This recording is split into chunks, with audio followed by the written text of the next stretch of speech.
Welcome to another edition of the Inspired Stories podcast, where leaders share their experiences so we can learn from their successes and be inspired by how they've overcome adversity. My name is Anthony Codispoti, and today's guest is Andy Tang. Now, Andy is a partner at Draper Associates, a leading early-stage venture capital firm based in Silicon Valley. Founded in 1985, Draper Associates invests in entrepreneurs who are ready to reshape entire industries with bold technology solutions.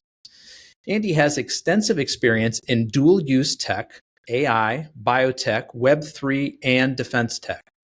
He has helped build over 15 unicorn startups, including Oklo and Novel Beam, and co-founded Draper Dragon, a significant early-stage investment fund.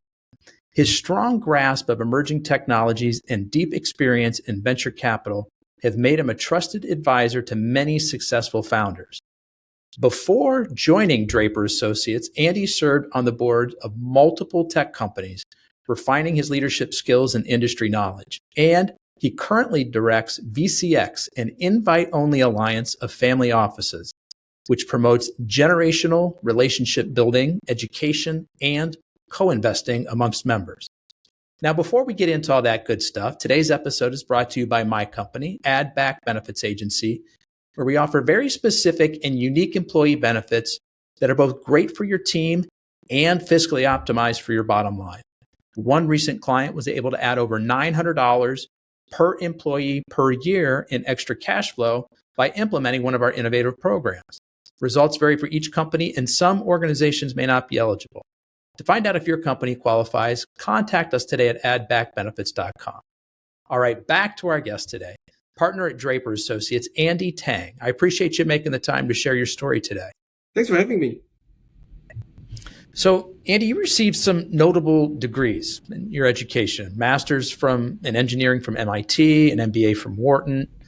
And as I look at the early part of your career, it looks like you were focused more on technical roles, like at Motorola and Intel. I'm curious, at what point did you start to feel the pull to get involved in the investment side of the world? I think I've always had interest in the business side of the world. As an engineer, most of us want to create things. And many of us have always been curious, when you make these things, how do they make an impact in the real world? So when I was working at Intel, I worked on the Pentium processor, first generation. And that's when I got exposed more to, the marketing, sales side, competitive landscape. And that was really in the height of the internet revolution. So I think that's when I got really exposed to computing and how that affects internet and the real world application.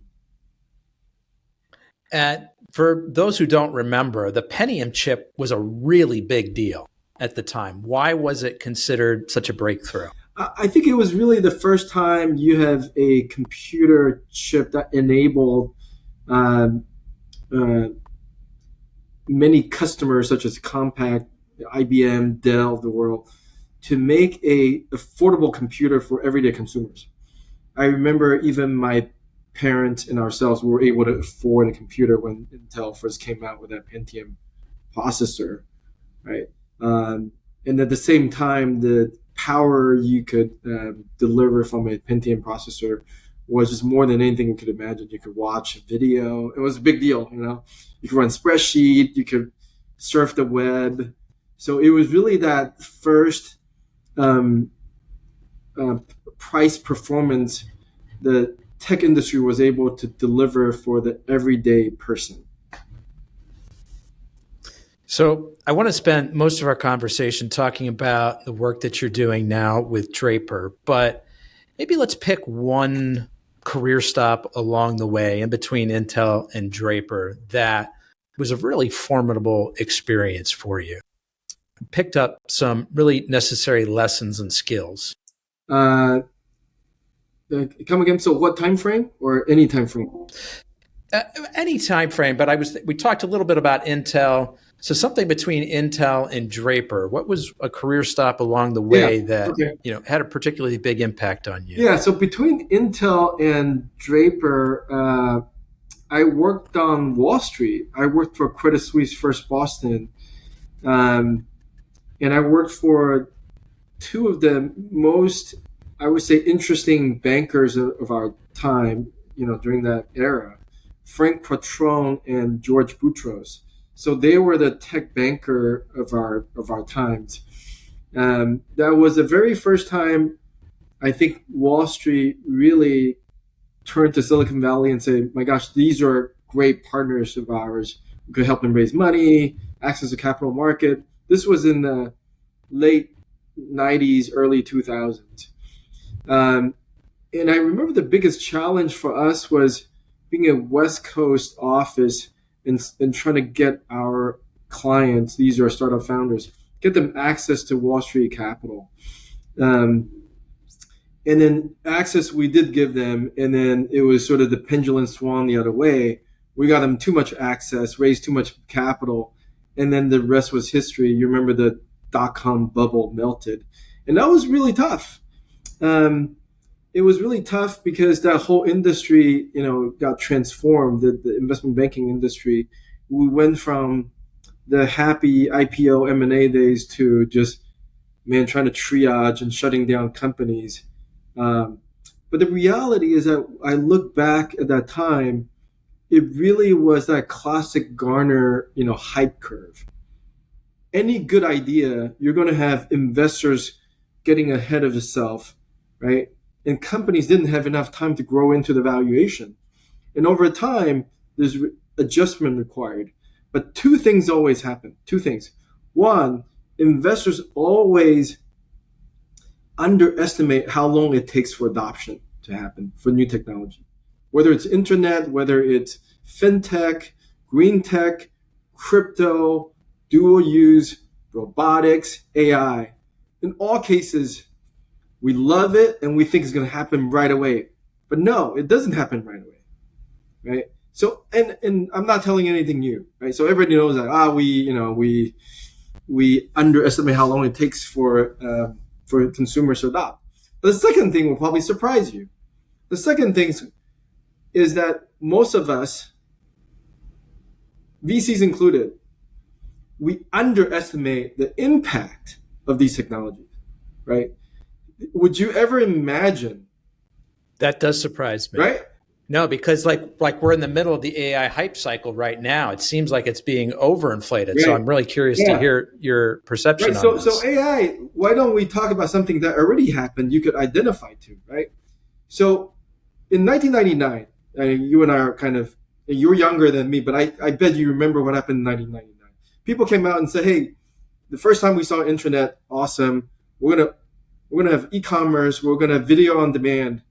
But would you ever imagine in 2025 the level of e-commerce penetration, the level of video on demand or Netflix streaming video? You could do it on your phone, right? You could do it anytime. And the idea of no buffering, it just happens real time. You could watch anything anywhere with one bar even sometimes. And I think that is something that we didn't project back in the days, in 1999. But we also didn't think it's going to take 25 years, right? In fact, some of those fiber optics and optical component companies that we took public, the amount of infrastructure we built in 2000, it's still probably abundant even for application today, right? And that's a fact. All these fiber lines we lit up, we have these what we call the DWDM systems, which allows you to essentially send different colors or laser across fiber lines. So you could have multiple channels of communication and increasing the bandwidth, right? Those things were splitting atoms back in the days. We're finally using, a couple channels maybe, right? But I think we were able to... So multiple channels on basically the same pipe. It wasn't possible before, but now because we're sending different wavelengths, different colors, right. And that was available then you can send them and they're not interfering with each other. Correct. that was available 25 years ago. But 25 years ago, we had other problems. People weren't streaming Netflix on their phones, right? But today we are, and finally those technologies became useful, right? So it goes to say a lot of these technologies have always been ahead of themselves, right? The applications took a little bit longer. In other words, scientists and engineers are really good at inventing stuff, but the rest of us consumers take some time. And then the idea of streaming video on your phone, you know, it takes some getting used to. I mean, these days, yeah, our colleagues are Gen Z, Gen Alpha. My kids are Gen Alpha, right? They take everything sort of for granted that this is just the way it is. But no, it has not always been this way, right? So, and you talked about AI. So some of the things that I think that could happen, people are not thinking about. It's interesting to explore as an early stage venture capitalist, right? Because that's essentially my job I call it predicting the future, right? But I'm cheating a little bit. It's so much easier to predict the future. I just can't, it's hard to predict the time in which the future is going to happen. Oh, interesting. Right? Okay. So what do you think the future of AI holds? What are you seeing in your crystal ball that maybe the average person isn't? I think all of us would work differently. It's the, industrial revolution, 2.0, right? I think it's probably the most transformative technology known to mankind since Industrial Revolution. Certainly since the internet. You could argue what's more impactful to humanity, internet or AI, but that's not important because they're both pretty impactful. But I in my opinion, AI is probably more impactful because I think it fundamentally changes how we human in the society view work and how we think about production, how we think about a fulfilling life, how we think about career, and how we think about our relationship with each other. And to a certain extent, you could even think about sort of the social contract we have with our government, right? In terms of labor and working with each other. Because a lot of that is going to be done by non-human. I think robots and AI agents, they're going to take over white collar and blue collar, basic blocking and tackling jobs. So you mentioned, you've got kids who are Gen Alpha. My kids fit in the same bracket. Yes. They're 9 and 10 years old, respectively.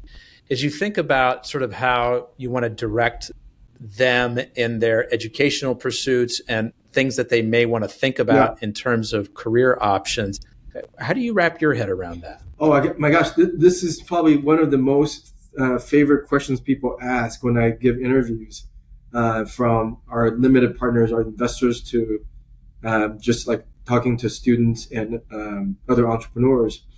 That is the holy grail. I think they are in a inflection point. I think the generic advice that we're given the last 20 years go into computer science, right? That has basically took a 180 turn. Google, I think, recently just had a big layoff of a bunch of, their engineers. And I think that trend this is just the beginning. I think it's happening because we suddenly figure out writing code could be done by AI, right? So I think that the direction I give to my kids have always been pretty consistent, and that is two main things. One is you got to raise them so that they have the ability to pick up new things, right? The ability to learn new things is more important than knowing something and doing something sort of a static field of expertise, right? That ability to dynamically change course and become the expert in that space. And the second thing is really that love for learning. Really important. I think you got to love to learn new things. And that's not necessarily something you would teach. I would say that's something you cultivate, right? Um, really allowing kids to explore the things they want to learn. Um, yes, a lot of the liberal arts education in the last few decades have been uh, shunned because of how successful the science and engineering majors have been. And I would argue, I think that the table may be turning, but not turning back in a way that don't go into science and engineering. No. I'm just saying that I think there's going to be a bit more balanced because you might be able to just pick up science and engineering on the fly, or you could assign that task to an AI agent or a bot, right? But I think the basic education and love learning is super important. So, you mentioned sort of like big picture, like, how does our relationship with government, how does our relationship with sort of work change, robotics and AI taking over both blue collar and white collar jobs at some point down the road? Like, if you look into your crystal ball, Andy, 20 years out, what do you think this looks like? Yeah, I think 20 years out, if done correctly, and you'll have different experiments, we're going to have how many countries are in the United Nations? Call it 200. We're going to have 200 social experiments going on, right? On how governments organize their people to get ready for this transformation. AI is just like the Industrial Revolution. You can't put it back in the box, right? The toothpaste is out. It doesn't go back. Some people may try to deny it. Others may embrace it. And the people who embrace it may have different ways to go about adopting it. How you deal with the people, I think it's going to be fascinating to see, right? And as an American, I really hope our leaders do the right thing and kind of manage that transition. And I'm not in policy making, so I actually don't know how you would do it. I just think that 20 years later, you will see clearly some countries will do a better job than others. And I also think one thing is a given, and that is embracing it is definitely the way to go versus trying to fight it. Because can you imagine if you try to fight the internal combustion engine, right? Or you try to fight the steam engine, and it just doesn't make sense, right? If you embrace it, you could probably figure out a way to emerge as a winner out of this. And I'm happy to also go into both the blue collar and white collar work, kind of what I see as the new job. Yes, please. Let's talk about that, because I hear more people saying, "Hey, rather than getting into computer programming, get your kids to learn a trade. Electrician, plumber. Robots aren't going to replace that anytime soon." Right. Or do you feel differently about that? Right. I probably wouldn't go into that level of granularity, but I'll share with you, because I actually don't know. I mean, I wish I knew, right? I slightly worry if people start thinking about in that kind of granularity, because the key is to maintain optionality. I mean, you and I spoke a little bit about football before the show. We're both avid NCAA fans. I think the best play is RPO, right? Run pass option. You want to maintain your optionality, right? Because you don't know what the defense is going to show you, so you want to be ready, right? So I won't say, hey, if it's this or that, but I will say, first let's look at the blue collar work, right? The traditional sort of very hands-on type of jobs that appears to be pretty safe, and I agree it's safer than my job, right? So the classic thinking is robots, right, taking over a lot of the jobs, and I don't disagree, right? And I think we're basically there, right? And I think it all depends on which industry verticals and what level they come in, right? So that sector or that side of the house is probably more predictable, which is a lot of the repeatable tasks should get automated. And I don't necessarily think we're thinking about just bots walking around. It could be as simple as a hamburger flipper that doesn't look like a bot, but that takes away the burger flipper job. You see, um, uh, if you talk about like electrician or plumbing, I think there will be similar type of automation that happens that reduces the amount of plumbing and electrician types of jobs. But not to worry, because I think the job will be different. And in fact, I think the job transformation would happen in every industry, from plumbers, electricians, to doctors. So it may be, we still need a plumber, but now the plumber has more sophisticated tools that they can use to do the job quicker, faster, better. Much better put, right? So they'll have analytics that tools that will allow them to do things remotely. By the time they get there, it's a 5-minute job instead of the 2-hour job they need to bill you, right? So a plumber may become a quasi blue white collar job, right? And it's gonna, and I think it's actually makes a lot of sense. It's similar to investment bankers before Excel, right? We used to do work using I don't know, calculators and whatever, right? And you could do your job. It's just the moment you have Excel, you become a lot more efficient, right? Now you have Zoom, you have PowerPoint. It's just that side of the house, right? The more physical work haven't been as well invested because of the barrier to the AI, barrier to entry for AI. But now I think it's getting there. So, and the spreadsheet example is a really good one, right? Spreadsheets didn't do away with the need for accountants, for investment bankers. It gave them a tool to be able to do their jobs more effectively and more efficiently. Do you think the same thing is going to happen with AI and robotics tech, or is this different and there's going to be a deficiency of jobs now going forward? So my prediction is this. You use a 20-year timeline, which I appreciate because I don't know how long it's going to take. Let's just say that the end steady state, or there's probably going to be some fluctuation. In some countries, it will be good. Some countries, not so good. But the end steady state, what I expect is a human race, all of us work less, right? We will work fewer hours. Just like my grandparents, they grew up in China. They were farming, right? Or they have farmers working for them.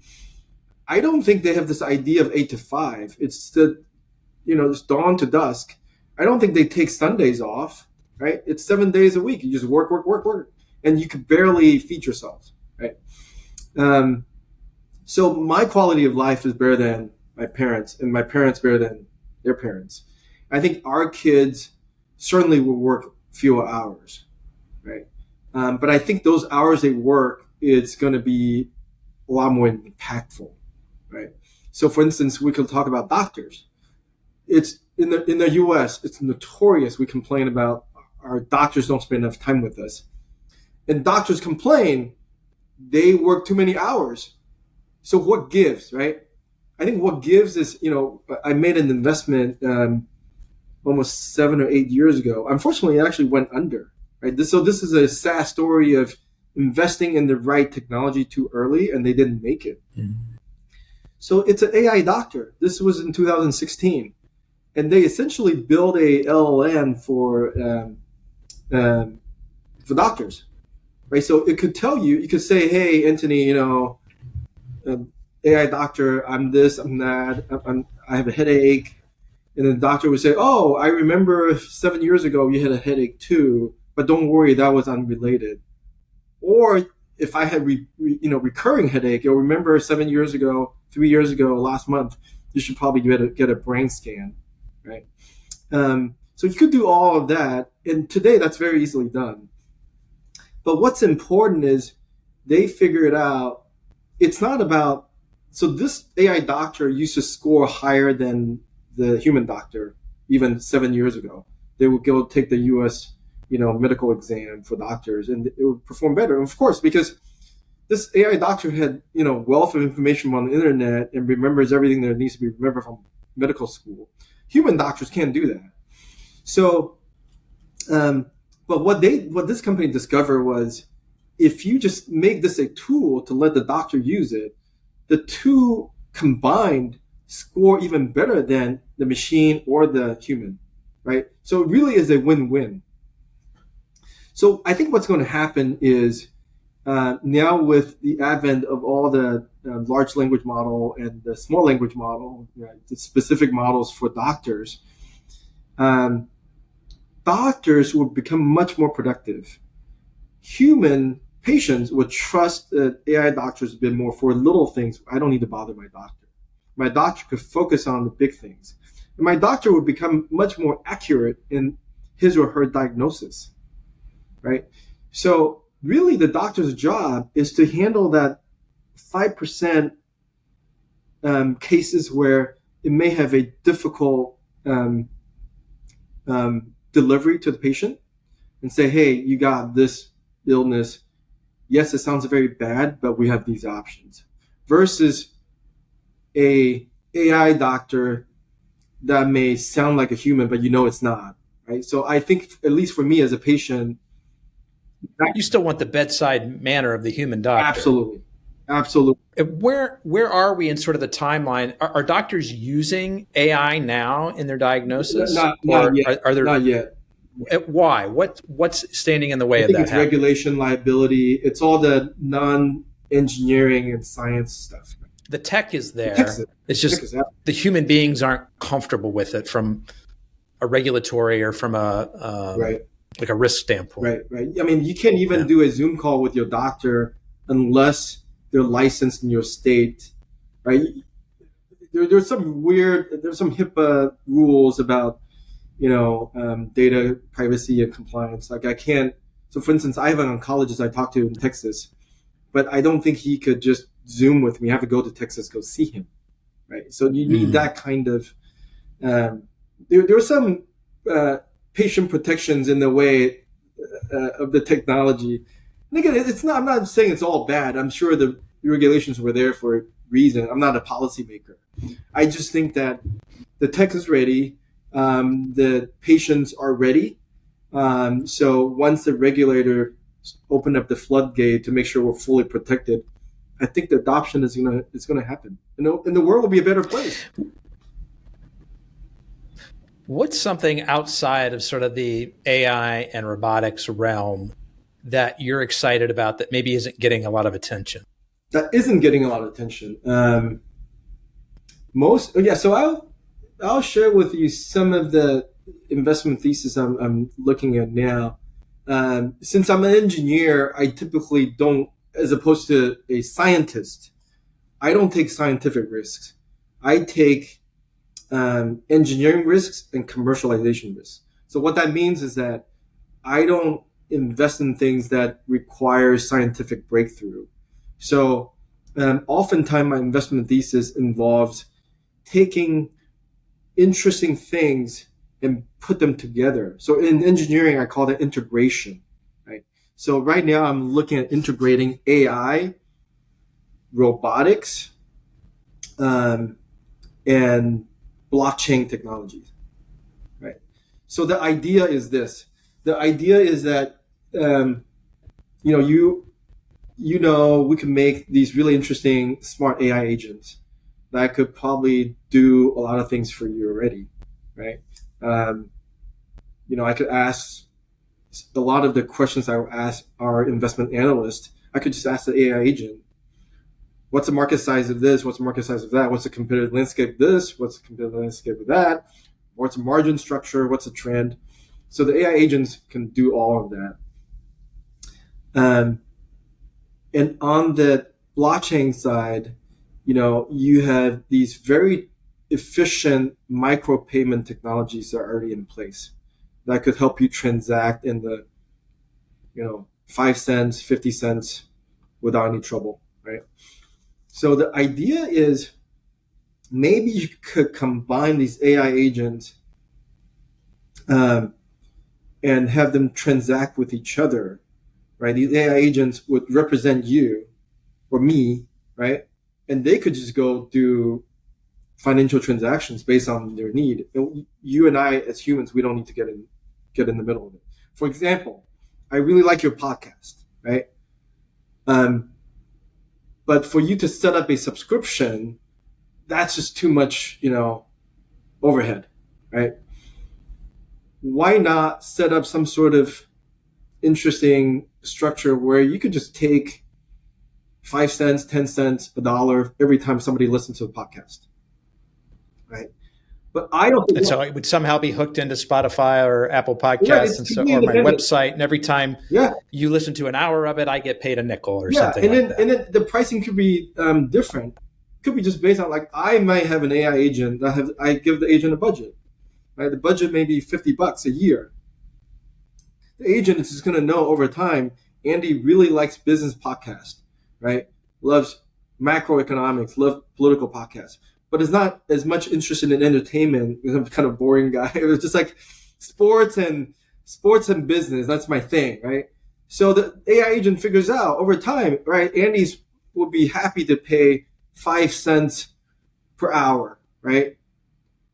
And then maybe over time it creeps up to 6 cents per hour of the podcast I listen to. And that just happens in the background without me knowing, right? And if I keep listening to more, the agent's going to say, oh, I bet he really support this initiative, right? He loves this. I happen to also be an animal welfare advocate. So this animal podcast, he really is probably underfunded. Andy will probably pay $1 an hour because there are no other supporters. He really wants to step up. So those are the things I think is suitable for AI, sort of integration, AI plus blockchain, right? And then I'll give you another one. I used to work for ABB, one of the biggest power generators in the world. The challenge has always been, how do we generate power where it's consumed? And you say, well, that's easy. We got solar panels. But the problem is, when you generate solar power from a solar panel, that power logically goes back to the grid, right? You sell it back to the grid, and the grid sell it to your neighbor, right? Because the grid is this thing that has a steam power generation. It literally boils water, a couple 100 miles away, right? You fire some gas turbine, boils water, and that turns into a steam turbine and generates mechanical power, converts that to electricity.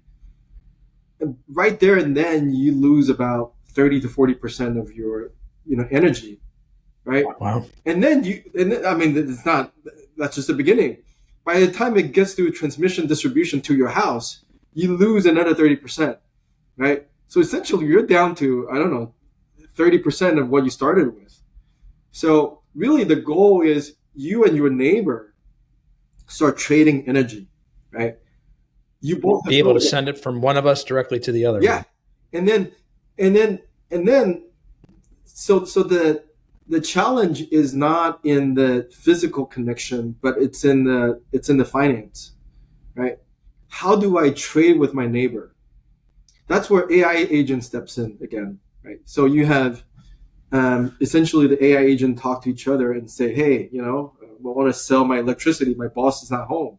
I got all this thing generated from my solar panel, but you guys seem to be home, kids playing computer games and, dad cooking, right?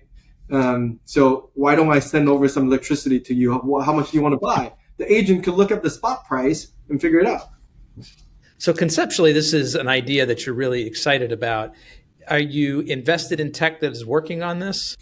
Well, so I gave a couple of examples of what we have investments. I would probably have one investment in the decentralized solar trading, but I think it will happen more. And I tell you, a lot of these things would happen in this cycle with the current administration. They really lifted the blockchain technology trade in the U.S. So you're probably going to see more of that. And you think unlocking blockchain access is important to these microtransactions that you're talking about? You don't think it can be done sort of on the current infrastructure, the existing payment systems. It's too expensive, right? And then it really, I think the beauty. Sorry, Andy. I want to come back to that point for a second. It's too expensive because of the current players who control how money can move around, Visa, MasterCard, the SWIFT system, ACH, et cetera. Yeah. And so with blockchain, now you wipe out or greatly reduce those costs. Now you've got a cheaper infrastructure to do it. Yeah, you enable peer-to-peer, right? Really two things. One is just the overhead. The legacy technology is just more expensive. It's not like they're trying to, I don't think they're gouging us, right? I just think that the technology is more expensive. They need to charge you 3% for them to make a profitable living as a public company. And I respect that.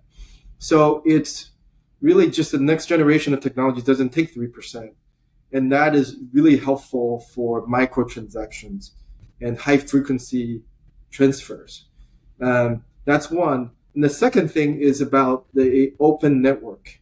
The idea of open network is really important because if you have an open network that allows people to develop these agents that could trade, because I bet you're going to have 1,000 agents launched by people and 10 of them really work well. And those are the 10 that survive. And I don't know if solar trading is one of them. That might be another sort of pinhead idea that doesn't work, right?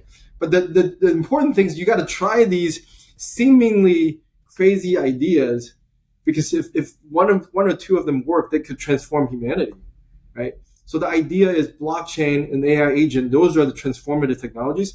They happen to become available around this time. So when you start combining them, you see some interesting things. And then you throw robotics into the mix, right? So you could suddenly have, you don't know what you're going to get when you have these enabling technologies becoming available for the first time. Let's take a step back for a second, Andy. And I want to talk a little bit more about sort of the big picture of Draper. There's Draper University, there's Draper Dragon, Draper Associates. What's kind of the bigger vision that you and Draper are driving towards? So just as an introduction, so Tim Draper is the founder of these entities. So he has been in business. He's a third generation venture capitalist. He came from, his grandfather, right? So he started the Draper platform 40 years ago. And over time, he had created many pieces of these puzzles to serve entrepreneurs. So for instance, so Draper Associates was the oldest entity he started, which is just a pure investment platform, early stage venture capital. Over time, he added on pieces. So he added on Draper University, which is a school for entrepreneurs globally, right? And Draper Dragon was one of the funds he and I created to do international investments. And then there's also a TV show called Meet the Drapers, where we have a Shark Tank style TV show for entrepreneurs to come and pitch to the investors on Meet the Drapers. And the difference from Shark Tank is that these are actually venture-backable ideas versus product companies. Right? So these are the key components. We have venture fund and Draper Associates. That's our flagship fund, early stage seed Series A venture fund. And then we have Draper University, which provides entrepreneur education for young people, call it 20 to 30-something-year-old, first-time or early entrepreneurs who just want to learn about that Silicon Valley magic. And we have been in business since 2012 and have over 5,000 people who have gone through the program and drawn from 102 countries. We recently finished our 30th cohort at Draper University. And we have successfully produced over 7 unicorn companies from scratch. Unicorn being defined as over $1 billion in value. Yeah, in technology companies over $1 billion valuation. And Meet the Drapers, we're on our season 8, and we currently have 20 million viewers around the world.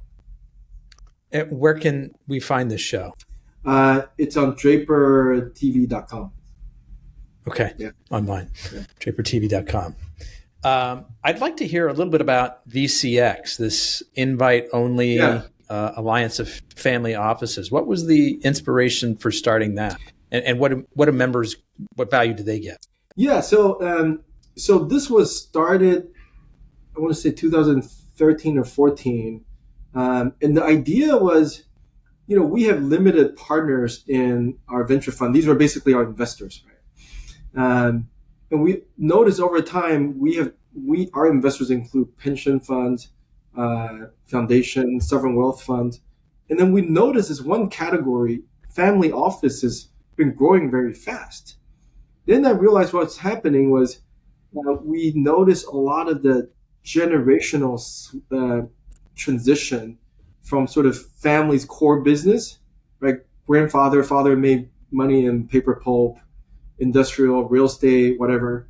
And then second generation took over, ran the core business. The third generation took over and they want to do something different.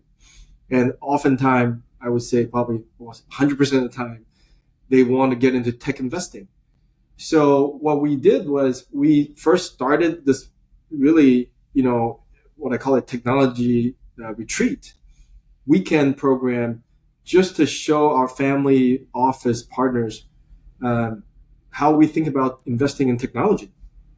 Right? And it's a program, it started over, a sort of 3-day duration. We have now successfully condensed it down to 1 day, right? In that 1 day, we talk about, macroeconomics. We talk about different asset classes, portfolio construction for a family office. And then specifically, we hone in on venture as an asset class. And then we talk about our best practice in making investments. And then we talk about how to select entrepreneurs and CEOs. And then we actually put them through an actual series of pitches. When we interview entrepreneurs, they get to see how we kind of make our decisions. So it's a technology retreat is a way to just bring more awareness into family offices, how to make technology investments with an emphasis on venture capital. So what are you looking for in an entrepreneur and a founder? What are some of the telltale signs that this is a guy or a gal we want to be involved with? Yeah, so we really try to narrow down to two main things, right?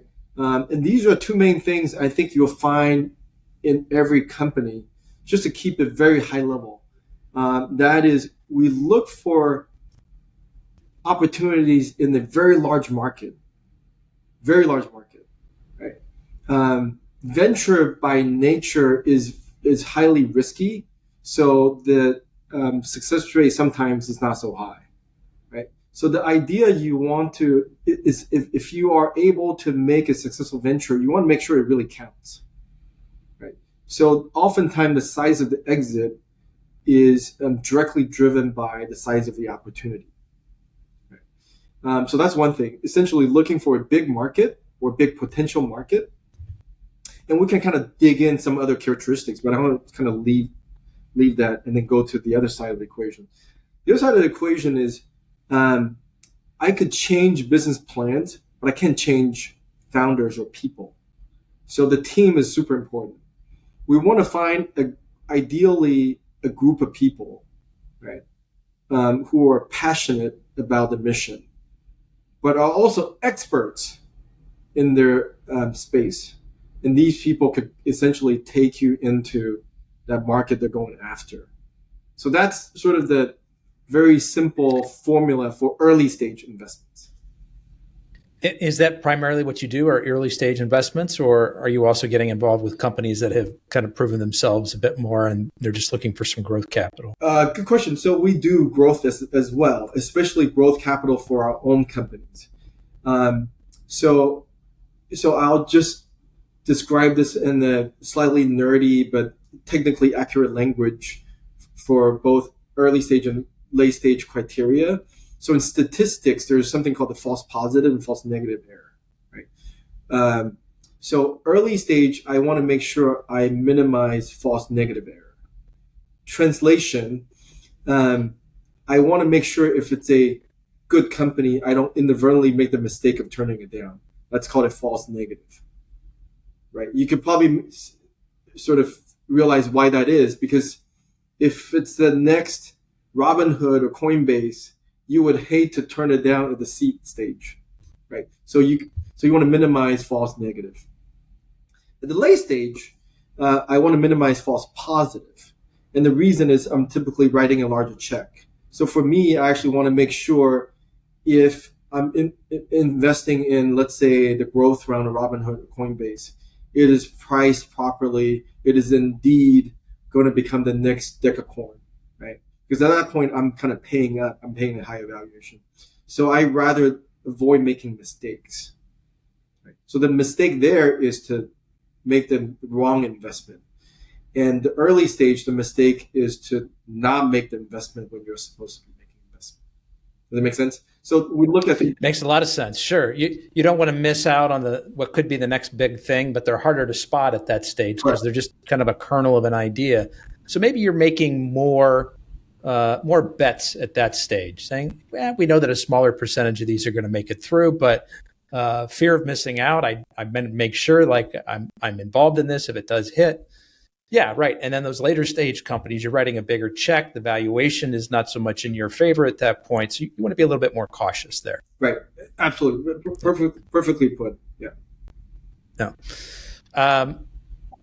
Somebody who's done and seen as much as you have, Andy, obviously you've seen a lot of successes. You've been involved in a lot of unicorns. I'm sure that you've had your fair share of challenges, whether they're personal or professional. I'd be curious to hear about a particular instance, a big challenge that you've had to work through and what you learned kind of going through that process. Yeah, I'll share a personal obstacle I went through, and it kind of changed the way I look at the world. So I was diagnosed with cancer in 2011. And unfortunately, there is no evidence of disease now. But I think what that changed me, the way, so I think how I've changed from there was, I became a lot more interested in the confluence of computer science and biology, right? I got to really learn about America's healthcare system and our pharmaceutical industry and drug development, and realize they're about to go through a transformative change in those industries. And that's how I actually got into the AI doctors. I looked at AI-based drug discovery companies, right? Because I feel like coming from the electronics industry and a electrical engineer, one of my love for science is quantum mechanics.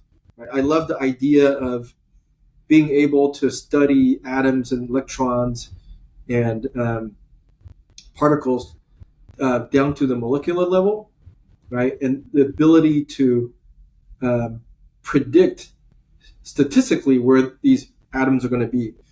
That's physics, that's engineering. But when it comes to biology and medicine, people say it's an art. I think it's more of a science now. But I would like to see the art and the science become engineering and then become manufacturing and becoming more of a retail product, right? Have you ever had an iPhone issue? You go back to the Apple store and you say, hey, how does this work? And almost 100% of the time, right? They'll come up with a reason and say, all right, this is because you need the new software upgrade. Oh, because this phone is actually broken. There's a component. And then I bet if they take that phone back to their manufacturer, they'll say, oh yeah, this component went through the diffusion chamber in the fab. And then there was one, gas valve didn't turn on. So it didn't provide the right doping for the chip. So the electrons weren't moving as fast. So you have a short circuit here. That's why the application doesn't work for the client. There is a deterministic solution for a retail problem, right? On the healthcare side, if you go to your doctor and say, doctor, my head hurts, right? First of all, I don't think the doctor will probably tell you, all right, great, stress, dehydration, rest, take some Tylenol, and let's observe, right? You certainly can go back to the manufacturer, your mom and dad, and say, hey, mom, I want a refund. your mom would be like, get the hell out of here. Right?